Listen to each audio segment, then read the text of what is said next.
Hello, comrades. How's everyone doing? Thank you for clicking on the video and watching it. I am Carlos Garrido from Midwestern Marx. I just recorded this video. I did a 40-minute video, and I realized that in that midway through the 40-minute video, I tapped my laptop because I'm a very touchy speaker. I like to touch stuff when I'm talking. And the new microphone that I got disconnected.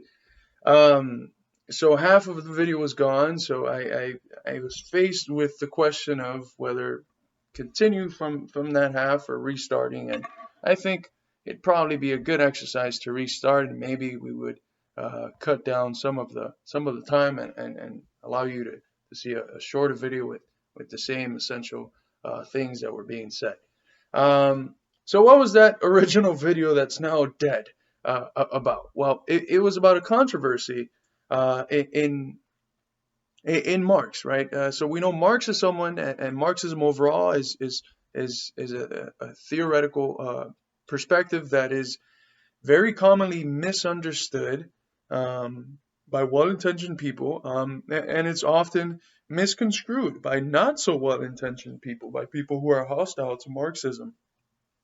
But the uniqueness of the topic I'm going to talk about is that even people who are not just young Marxist militants, they're not hostile to Marxism, but people who have been some of the great minds of the 20th century in terms of Marxist thought have bought into.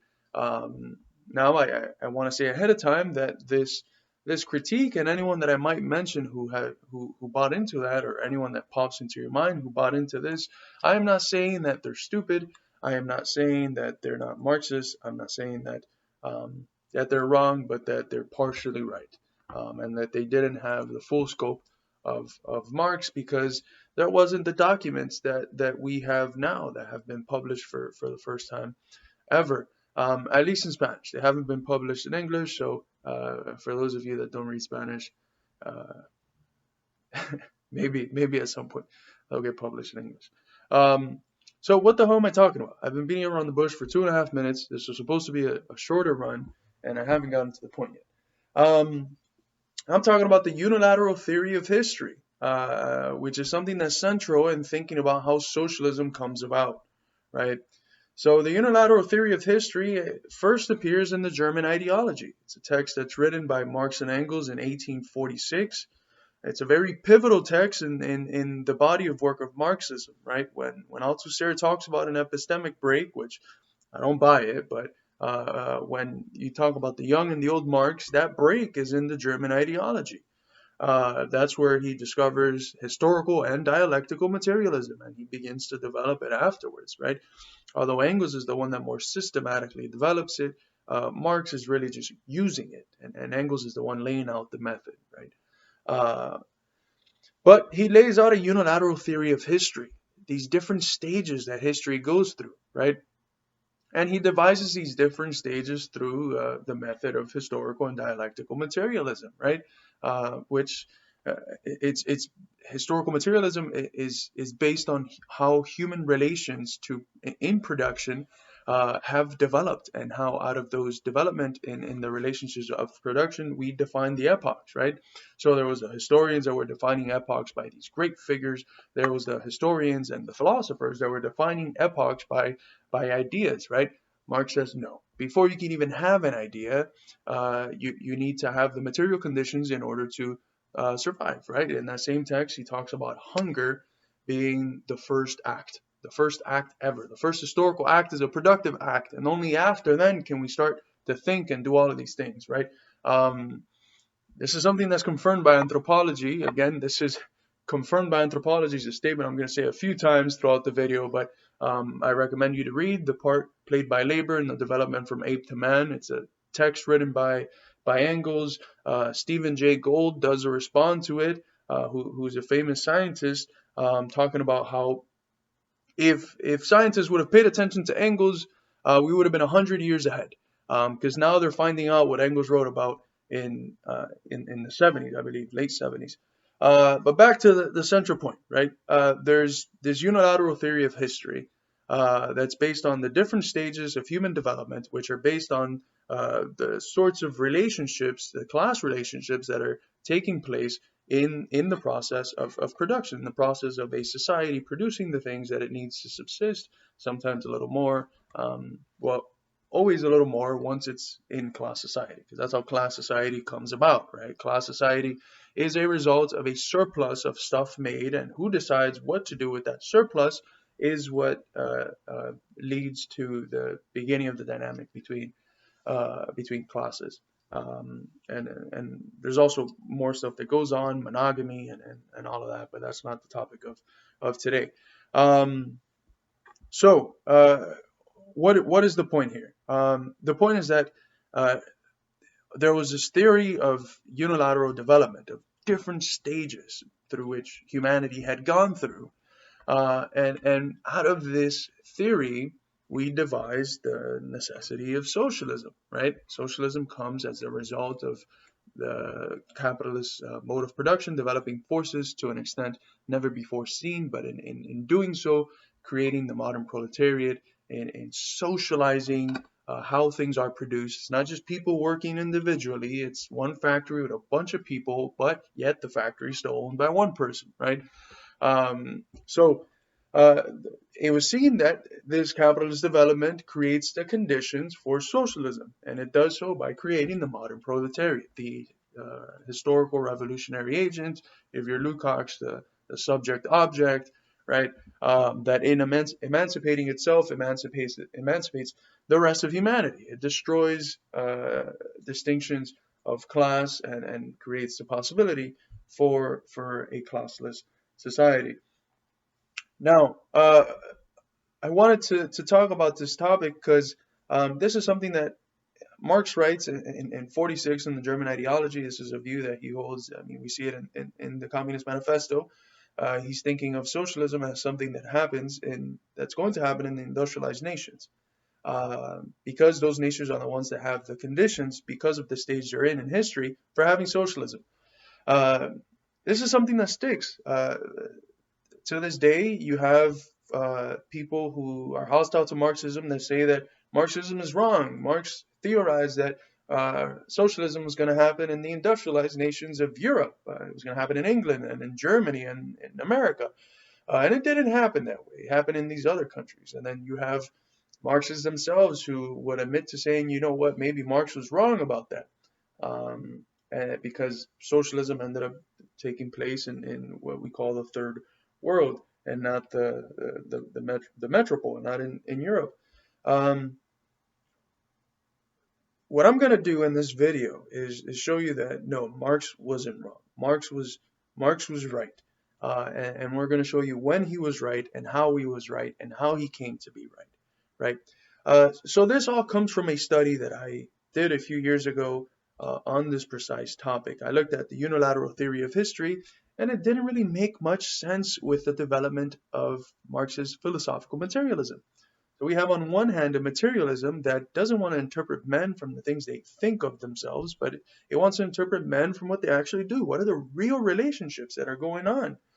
Um, so in order to do that, in order to talk about a unilateral, or in order to talk about human development, you have to study the actual material conditions of what the hell is going on in a specific place. So I took myself upon the task of reading all of the articles that Marx and Engels had written on Mexico, on India, on China, on Russia, all throughout the 50s. The stuff that they write while they're writing for the New York Daily Tribune. That was a big newspaper in the U.S. that it was a leftist newspaper. It published all sorts of things, from anarchism to transcendentalists to Marx. A lot of the articles that Marx wrote were really written by Engels and under the name of Marx, because Marx wasn't too comfortable with writing in English yet, or so some documents say.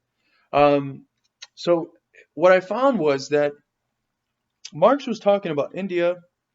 He was talking about Mexico, or Mexico is more so Engels. We talked a bit more. They were talking about these different countries, but they weren't talking about it with sources from those countries. Their source on those countries was the West, right? It was in the case of India, Britain. In the case of Mexico, it was the U.S., right? Um, And I felt that was wrong, right? Because if we think about things today, what would our perspective of China, Venezuela, Cuba, Bolivia be if all we listened to was the news that comes from the empire? It'd be really, really far from the truth, right? That's listening to what the metropole says is a good way to know that you're not going to be engaging with the truth very often. We know this now, right? Now, Marx was extremely critical of the stuff that he would read. He would pull it to shreds, and he would pull out the hypocrisies of capitalism and these Enlightenment values, and he would criticize the living hell of it. But he was still using that source only, right? It's not a problem if he uses that source. Like we still read stuff that's coming from the West, but we have to be able to juxtapose it with the stuff that comes from the place that is actually being talked about. Marx wasn't doing that.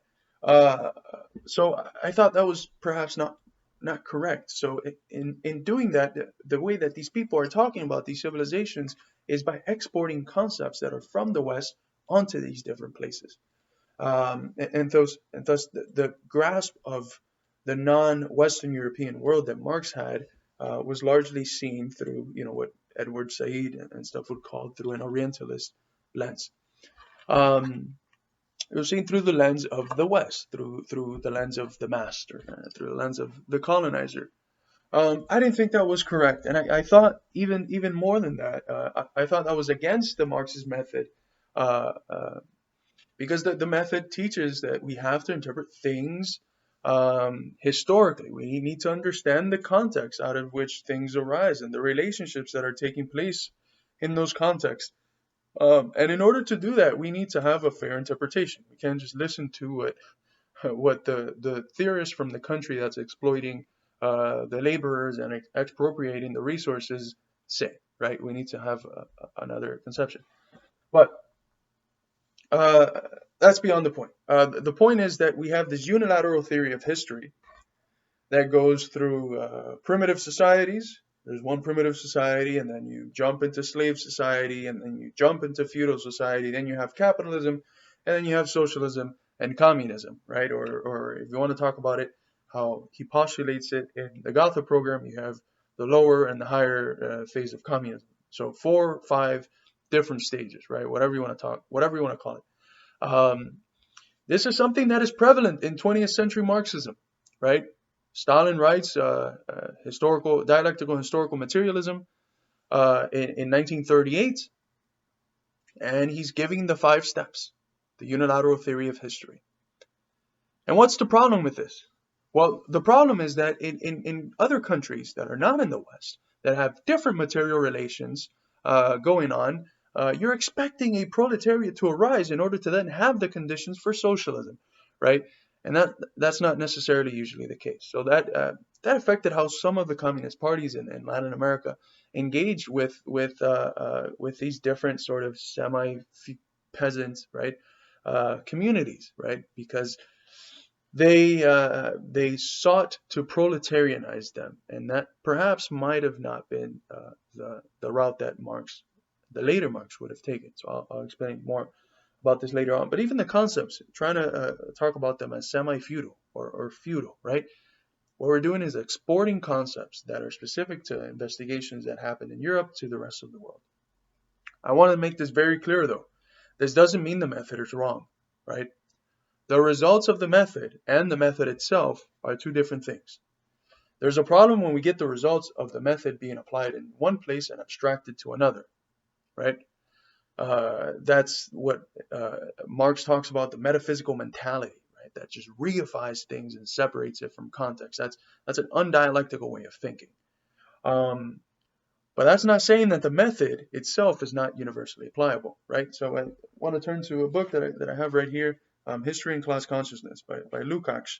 And the first page of what is Orthodox Marxism. Orthodox Marxism does not imply the uncritical acceptance of the results of Marx's investigation. It is not the belief in this or that thesis, nor the exegesis of a sacred book. On the contrary, orthodoxy refers exclusively to the method. All right? So in order to be honest to the method, we have to apply it in these different areas. We can't just say we applied it here and then boom, this applies for everywhere else, right? And that was the problem that I had. That was the inconsistency that I saw in Marx when I saw him talk about the unilateral theory of history. He doesn't call it that, but the way he goes through the steps, it's those 5 steps. Um, I had a problem with that. I felt like you had to apply the method in these other areas in order to then talk about how those different epochs developed, whether they were different, whether they were the same. Yeah. So now, capitalism is special because capitalism expands. So from the moment we have mercantilism to the moment we have imperialism, we have a universalization of a system that seeks to impose itself on the rest of the world. The other systems are not necessarily like that, right? That's why the universalizability of capitalism is something that still holds true. That content, that result of investigation still holds true because it's been proven that it expands all over the place. That's what we're seeing right now, right? But the other stages are not necessarily that way, right? So what does Marx change his mind? Uh, and this is a very important question because remember that from the unilateral theory of history, we devise how socialism arises. Socialism doesn't arise from a leap from slavery to socialism, or from primitive society or primitive communism, if you want to call it that, to advance socialism. No, it has to pass through capitalism because capitalism develops the forces of production and creates the modern proletariat, which is the agent that has the conditions to emancipate itself and the rest of humanity and achieve socialism. So from the way we think about the development, the epochs, we devise how we think about the coming of socialism. So there's a problem then if we're analyzing epochs that are specific to Western Europe as epochs that are just universal, epochs that it's this way that it developed all over the world. So there's a few texts that show Marx breaking with this unilateral theory of history. I don't want to call them texts. They're writings. They're a letter specifically that I'm going to talk about. The letter is known. People have known about the letter, but it's not too well known. And then there's a document that had never been published. It became published for the first time ever in Bolivia in 2015. I got a hold of the book and I was able to read it. And what that one is a notebook that Marx had of notes on one of his friends' book, who was an anthropologist. I'll talk about that in just a minute. But where do we begin to see a shift, right? In 57, we see the Grundrisse. He writes the Grundrisse. Of course, he doesn't publish them. That's the sort of first run at writing Capital. And what we see in the Grundrisse is an interesting development of a concept, which is pre-capitalist formations. And pre-capitalist formations and the development of those pre-capitalist formations is basically analyzing how that unilateral theory of history really was before capitalism. And here we begin to see certain distinctions that weren't made before. We don't see this sort of essentialism of each stage. So he talks about the Germanic tribes and how they worked and how they were different from perhaps other primitive societies and stuff like that. So already in the primitive side of it, we begin to see a change. And of course, there's also the stuff that he writes about the Asiatic mode of production, which seems to exist sort of outside of that unilateral theory of history, or to the side of it. Many people have tried to interpret that as a form of feudalism, but I don't think that would be doing it correctly. I'd be exporting a concept of Western context to the East. More specifically, the clear development comes about, or the process of formulating a multilateral theory of history begins to develop through their engagement with anthropology. Anthropology largely confirms a lot of the theses in Marxism. as one of the things that I've mentioned before, there's this fantastic text by Henry Louis Morgan called Ancient Societies. He was an American anthropologist. And in this text, he's dispelling some of the bigger myths of liberal theory, of capitalist theory. And these are theses, again, that Marx and Engels are formulating already in the 40s. And this book is written a couple decades after, right? This book serves as the inspiration for Engels's The Origins of the Family, Private Property, and the State. And what we see already in this text is Engels is not just saying there's this one primitive community. No, he's distinguishing between different forms of primitive communities. He calls barbarians savage, and there's sort of pejorative terms maybe, but he's distinguishing that it's not just this one different similar stage that takes place in the same way in different places, right? He talks about the Irish, he talks about the Germans, he talks about, I believe, the Iroquois as well. We'll do a segment on this text coming up. But yeah, so we see here in the Origins the beginning of or the formal writing of a sort of development of a non-unilateral theory of history. But the place where we see it most clearly and most explicitly, that's very important, because there's stuff that's implicit that you sort of abstract from it, that might carry with it some ambiguity. Then there's the stuff that's made explicit, right? And the place where we see it the most explicitly is in two places. The first one is a letter from Vera Sasulich. She was a Russian revolutionary, and she communicates with Marx at the beginning of the 1880s. Now remember, Marx dies in 1883 at the beginning of the year, so this is right before the man's about to drop. And she tells them in this one letter, she's like, hey, we have what we feel like is a revolutionary condition here. You know, the people want socialism. We are struggling for it. And we have these Marxists that are talking about how we can't have socialism because we got to pass through capitalism. And through capitalism is the only way that we can have socialism. And they say that this is what you say. I mean, is this true? Or what do you have to say? And Marx, being Marx, he writes a 45-page response, and then he scratches it. And then he writes a 30-something page response, scratches it, and does two more, scratches those. And then he ends up sending a 4 to 5-page letter as a response.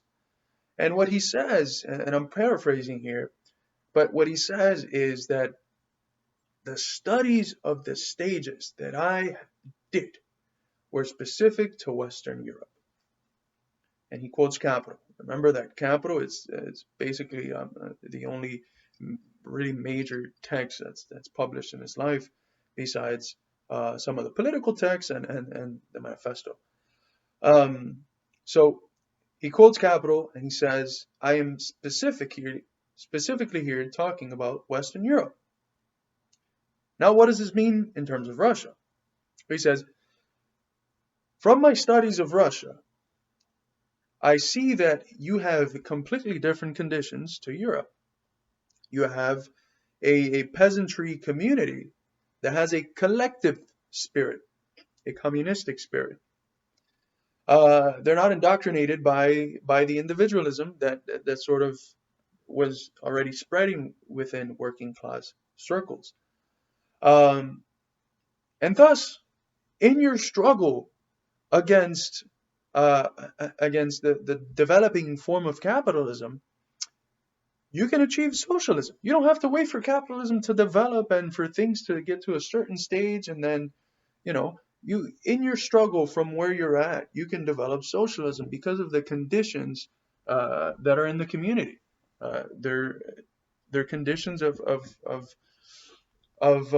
socialism already. We have a socialistic mentality, so why not struggle for it? Now, capitalism had already sort of developed, right? The good that capitalism brings along is that it develops the the forces of production like never before in history.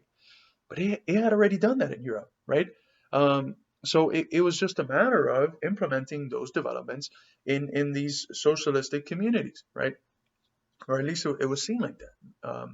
You didn't have to wait through the capitalist stage. And I mean, what we found in practice is that socialism, specifically in Russia, the Soviet Union, was able to develop, to industrialize uh, as good, if not better than capitalism. It definitely did so a lot quicker and without having to commit genocide to natives and to go around the world colonizing.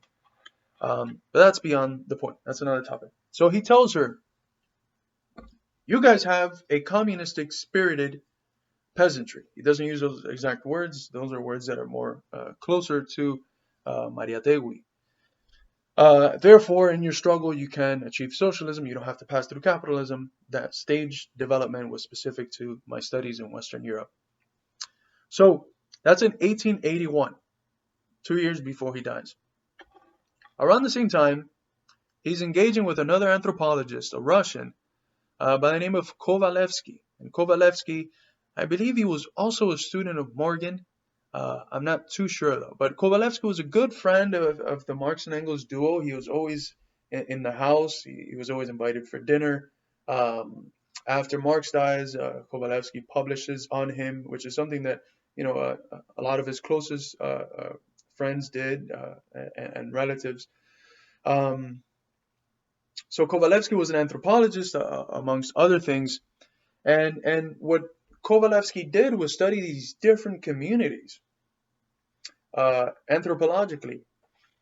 And what we have, the second document that sort of undoes that unilateral theory of history, is his notebooks while he's reading Kovalevsky's work. So his annotations on the margins and all of that, which is the same thing that we get with like Lenin's philosophical notebooks, right? It's for those of you that are familiar with that, basically the same thing is what we get with the Kovalevsky notebooks, right? So in Spanish it's called Los Cuadernos Kovalevsky. So what is he saying here?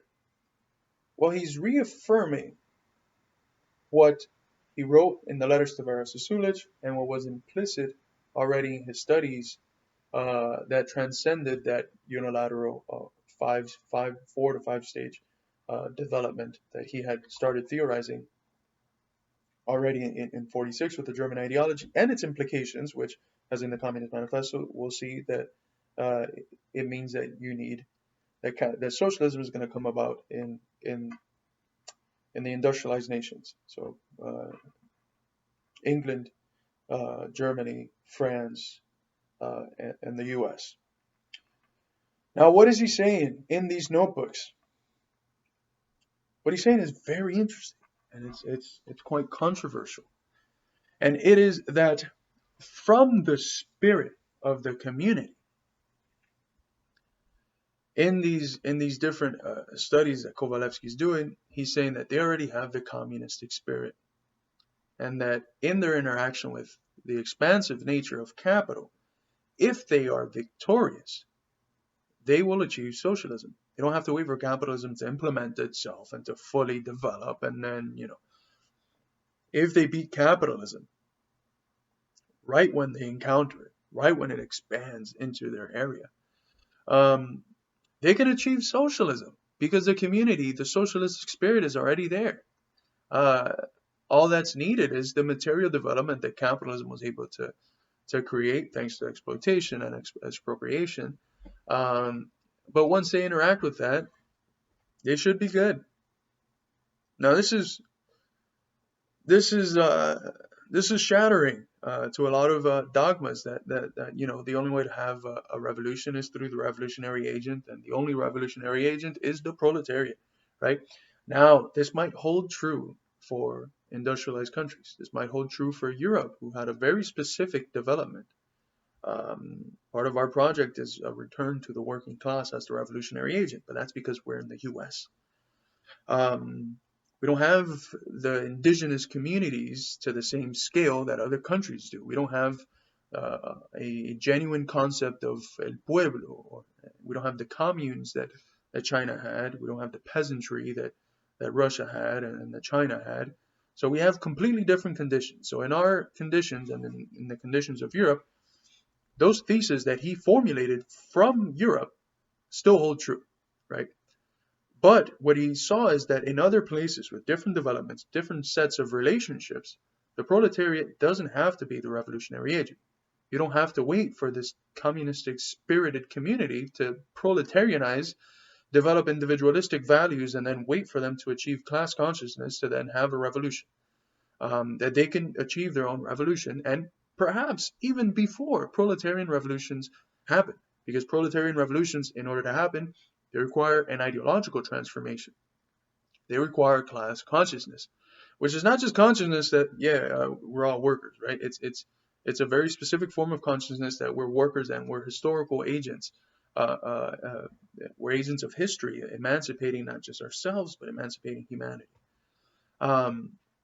So this is ground shattering because we have a new revolutionary agent in a new context, right? So the thesis that certain communist parties had, that you needed to proletarianize these communities in order for them to then achieve socialism, is not something that was in Marx, at least not in Marx how he finishes his mature thought. Now, what do we find in the 20th century? Where has socialism taken place? Russia with the peasantry, China with the peasantry,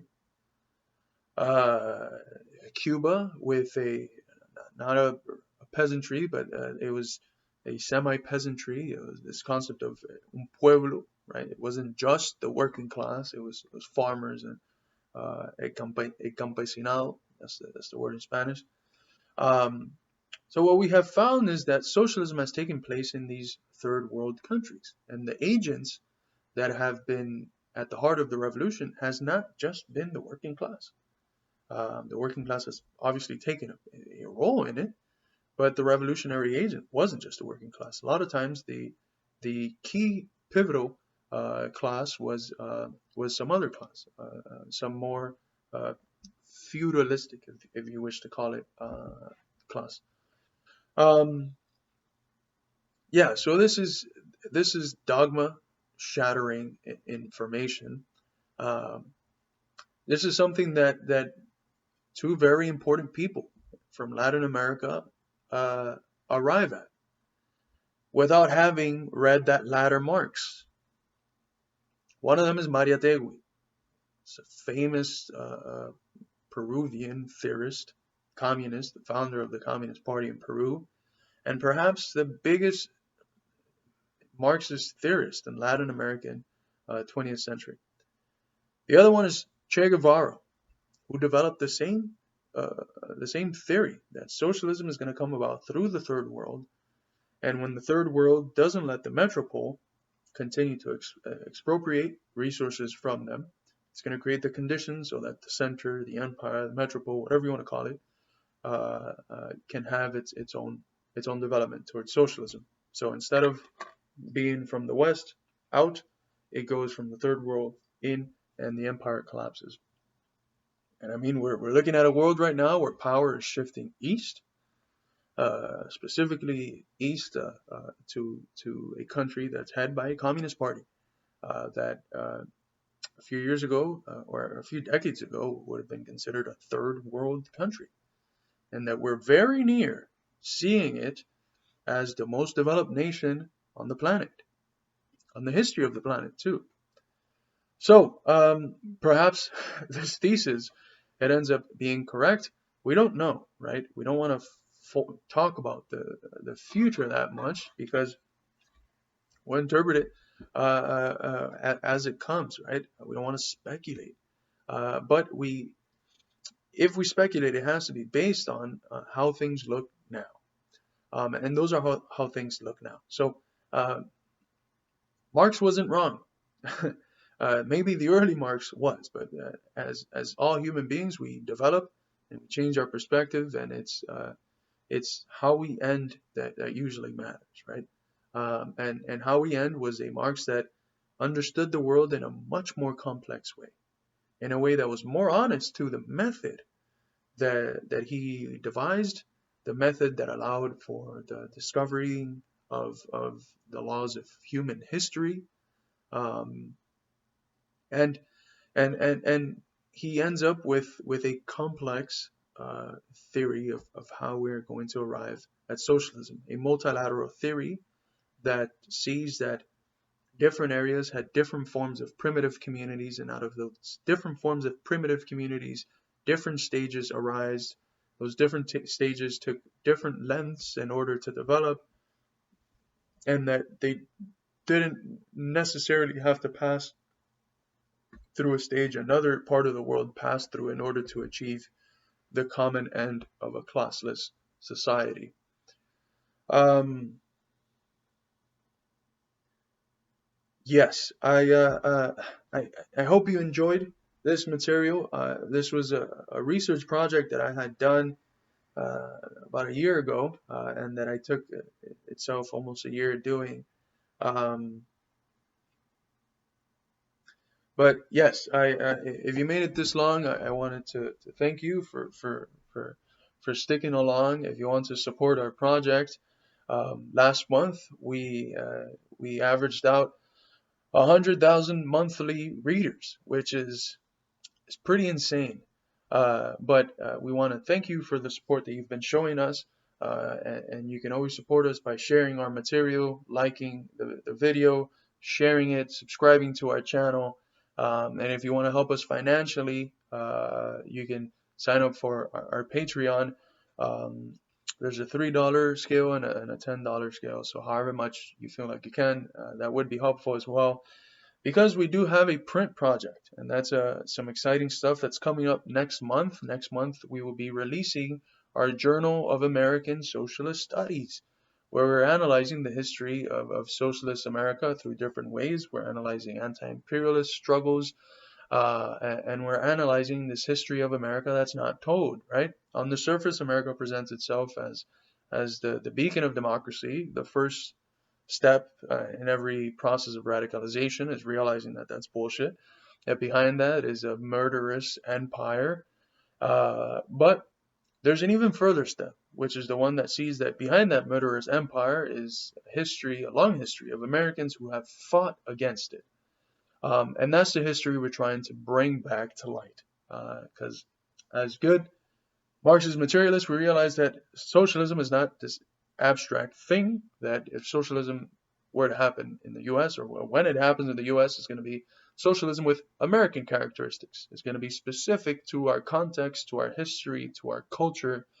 Um, and yeah, in the same way that socialism in China is seen as socialism with Chinese characteristics, and socialism in Cuba with Cuban characteristics, right?